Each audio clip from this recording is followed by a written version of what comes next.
तेथील विकास कामांचं पाहणी करताय, दौरा करताय, संरक्षण भिंतीचं काम शुभारंभ केला काय? हा नक्की प्रश्न आहे का मूळ प्रश्न की तुम्ही ट्रायल बॉल टाकताय? चव्हाण यांना अटक झाली आहे 4 तारखेपर्यंत. त्याचबरोबर कालच आम्ही सांगितलेलं आहे की जे देशभक्त आहेत, जे लोक सत्तेसाठी लढत असतात, त्या लोकांना अटक केली जाते, हैराण केलं जाते. कारण एनडीए मध्ये जे 3 मित्र पक्ष आहेत, ईडी, आयटी, सीबीआय, आता तेवढेच त्यांचे मित्र राहिलेले आहेत. मी पहिल्यापासून सांगत आलेलो आहे, काल देखील सांगितलं आहे की जेवढी हुकुमशाही, जेवढा हुकुमशाह, जेवढं राजवट ही पोकळ असते, डरपोक असतात, तेवढी हे एजन्सीचा वापर करतात. मग तुम्ही अगदी हिटलरपासून कोणीही पहा, ईस्ट जर्मनीमध्ये देखील तसंच झालं होतं. जगभरात जिथे जिथे हुकुमशाह आहेत आणि ज्यांची हुकुमशाह ते संपायला येते, जी राजवट संपायला येते, ते असा सगळा वापर करतात. त्यांना करू दे, पण देश त्यांना बरोबर उत्तर देईल.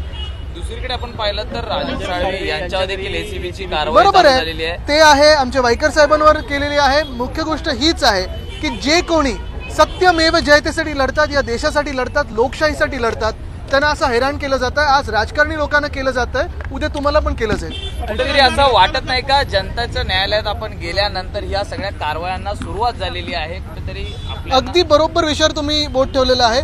जनताची अदालत जी आम्ही घेतली परवा, त्याच्यात अध्यक्ष जे लवादाचे हे म्हणून काम करत होते, जज म्हणून काम करतायत, राहुल नार्वेकर, ते जसं खोटं बोलत होते, त्यांचं सगळं जे असत्य आहे ते आम्ही लोकांसमोर आणलं. जे काही इलेक्शन कमिशन नावाचा जो फ्रॉड आपल्या देशात आहे, त्याला आम्ही दाखवलं सत्य काय आहे. त्याच्यानंतर ह्या सगळ्या कारवाई आलेल्या आहेत. भाजपचं जे खोटं बोलणं होतं ते आम्ही लोकांसमोर आणलेलं आहे.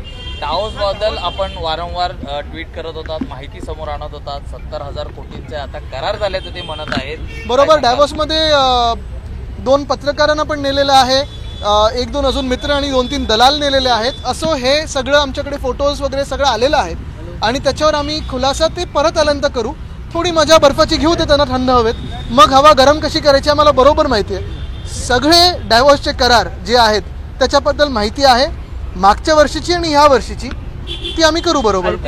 राम मंदिराच्या निमंत्रणाबाबत जर आपण पाहिलं तर प्रकाश आंबेडकरांनी जे पत्र लिहिलेलं आहे त्यामध्ये स्पष्टपणे म्हटलेलं आहे की RSS आणि भाजप यांचा जो कार्यक्रम आहे त्यामुळे आम्ही त्या ठिकाणी येत नाही आहोत.